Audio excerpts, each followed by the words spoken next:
ngrasake kowe mandeng aku tanpa kedep. Kowe iki apa urung tau roh kethek bagus kaya aku ngene iki to. Piye? Piye? Kethek bagus kowe dapur kuwi. Ora duwe pengiluan ngono kok. Wis saiki daging aku sapa larang. Apa sambung rapetmu karo kethek putih Hanoman? Kakek aku mumpung belum tak beset kae. Iya,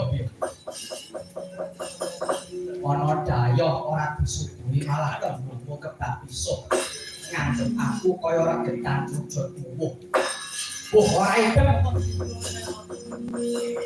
Sepisan nek tak takoni sapa kowe?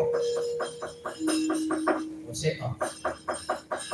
Aku gelem ngaku yen aku wis ngerti sapa jenengmu, omahmu ana ngendi. Dadi yen mengko kowe mati gampang nggonku ngabarke marang bojo sak sedulurmu. Paham? Yo. Tekasete Prabu Dasamuka pangkatku Tumenggung. Jenengku Tumenggung Pangrajang Sukma. Bali sapa aran?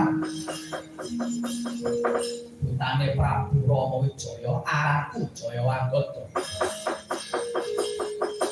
Ana wigati apa kowe ngajak lalagan kalengko? Bosen urip. Sik to. Kowe iki mau krungu tembungku apa ora? Tembung sing endi? Lah, aku lak kandha yen aku iki putane Prabu Rama Wijaya. Sing jenenge buta kuwi ora kena dipanggongi dalane. Mula tak jaluk lilane atimu, aku ene ana dalan. Simen aku bisa ketemu karo Prabu Dasamuka. Ora bisa, ora bisa. Sopo wae ora diparengake ketemu karo Ratu Gustiku. Aja meneh kok mung derajate dewa, klebu kowe nyasate Rama Wijaya ora kena. Becik kowe bali yo. Sik upama aku mbacut kena mbacut ning tanganmu tinggalan kene. No. Yo. Tumenggung sapa mau? Pangrajang Sukma. Oh ya, Tumenggung Pangrajang Sukma. Sumurupa yen anggota trima mungsuh dapurmu, anggota ora wedi. Aja meneh kok mung trima dapurmu.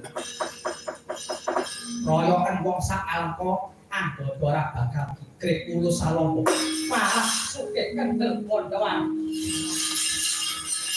Lakam golek momongan, kebubuno golek pacangan, merangi tacal rajamu. Tangan pun darat kena dadamu, nganti ora ucap gede, guroni pakamu.